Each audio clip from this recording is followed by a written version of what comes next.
ॾिसी रहिया आहियो सिंध ग्रीन न्यूज़। मां आहियां गुलज़ार मंचालियो। ख़बरुनि जो सिलसिलो जारी आहे। हाणे ख़बरूं शामिल कंदासीं।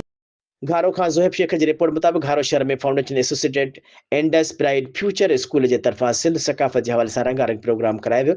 शागिर्द सकाफ़ती रंग में रंगिजी विया। सिंधी सकाफ़ती लिबास में छोकिरा ऐं छोकिरियूं सजियल नज़र आया। एंडस ब्राइट फ्यूचर स्कूल जेको ग़रीब ॿारनि लाइ मुफ़्त तालीम फ़राहम करे रहियो आहे, उते हर क़िस्म जा ॾिहाड़ा मल्हाया वेंदा आहिनि। ग़रीब शागिर्दनि खे तालीम सां गॾोगॾु पंहिंजे सकाफ़त ऐं कल्चर जे बारे में बि ॼाण ॾिनी वेंदी आहे। सकाफ़ती ॾिहाड़े ते ॿारनि मुख़्तलिफ़ टेबलात पेश कया ऐं सिंध सां मुहबत जो इज़हार कयो। ॿारनि सां गॾोगॾु स्कूल टीचर्स पिणु सकाफ़त ऐं धरतीअ सां मुहबत जो इज़हार कयो।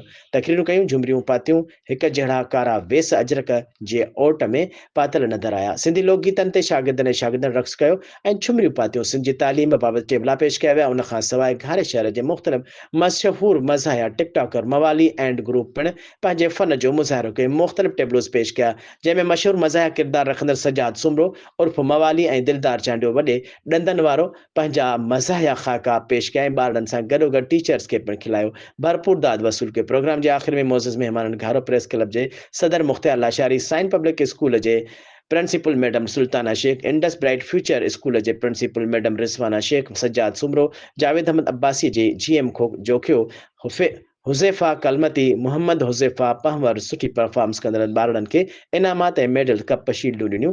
आयल महिमाननि खे स्कूल जे इंतिज़ामिया अजरकनि जा तोहफ़ा पेश कया। हर साल जीअं हिन साल बि एकता ॾियाड़ जो केक काटियो वियो, जेको हुज़ैफ़ा पहवर सां गॾु मोज़िज़ महिमान मुख़्तियार लाशारी, सज्जाद सुमरे ॿिनि कटियो ऐं धरतीअ सां मुहबत जो वचन वरजायो। स्कूल इंतिज़ामिया, स्कूल टीचर्स ऐं लोअर स्टाफ खे पिणु सकाफ़ती रंग में रंगे अजरकनि जा तोहफ़ा ॾिना विया।